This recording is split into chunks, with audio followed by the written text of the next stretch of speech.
अमेरिकी मीडिया ने बताया कि अमेरिकी सदर डोनाल्ड ट्रंप ने ईरान पर हमले की स्कीम को मंजूरी दे दी है। हालांकि अभी व्हाइट हाउस की तरफ से आखिरी ऑर्डर आना बाकी है। इसके पहले ट्रंप ने ईरान को बिना शर्त सरेंडर करने को कहा था, जिसका ईरान अमेरिका को सख्त जवाब दे रहा था। देखिए रिपोर्ट। इजराइल और ईरान की जंग में अमेरिका की जल्द ही एंट्री हो सकती है। जराये के मुताबिक अमेरिकी सदर डोनाल्ड ट्रंप ने ईरान पर हमला करने की स्कीम को मंजूरी दे दी है। अमेरिकी अखबार वॉल स्ट्रीट जर्नल ने 3 जराये के हवाले से ये जानकारी दी है। हालांकि आखिरी ऑर्डर देना अभी बाकी है। रिपोर्ट में दावा किया गया है कि ट्रंप ने अपने सीनियर अफसरान को ये बात बताई है। ट्रंप ने खुले तौर पर कहा है कि एक हमले पर गौर किया जा रहा है। उन्होंने कबूल किया कि अमेरिका के जरिए हमला करने का इम्कान है। हालांकि उन्होंने अभी तक कोई आखिरी फैसला नहीं लिया है। इसके अलावा ब्लूमबर्ग रिपोर्ट्स मामले से जानकार लोगों के हवाले से कि अमेरिका में सीनियर अफसरान आने वाले दिनों में ईरान पर मुमकिन हमला करने की तैयारी कर रहे हैं।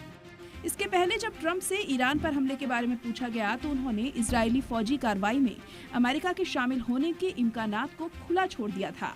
ट्रंप ने व्हाइट हाउस में सहाफियों से ईरान के खिलाफ फौजी कार्रवाई पर कहा, मैं ऐसा कर सकता हूँ, मैं ऐसा नहीं भी कर सकता हूँ। मेरा मतलब है कि कोई नहीं जानता मैं क्या करने जा रहा हूँ।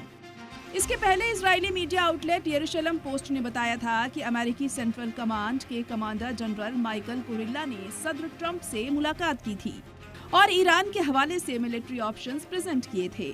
डोनाल्ड ट्रंप ने ईरान से बिना शर्त सरेंडर करने को कहा है।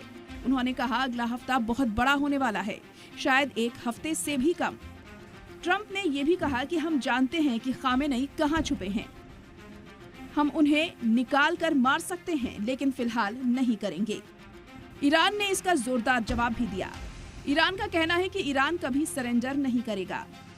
ईरान को अमेरिका की तारीख पढ़ने की जरूरत है। इसी बीच दोनों अमेरिकी अफसरान ने रॉयटर्स को बताया, अमेरिकी फौज ने वेस्ट एशिया के ठिकानों से कुछ जेट्स और जहाज हटा लिए हैं, जो किसी भी मुमकिना ईरानी हमले के लिए भेजे जा सकते हैं। अब सवाल यह है कि अगर अमेरिका डायरेक्ट जंग में कूदता है तो इसके क्या नताइज होंगे। ब्यूरो रिपोर्ट, सलाम टीवी।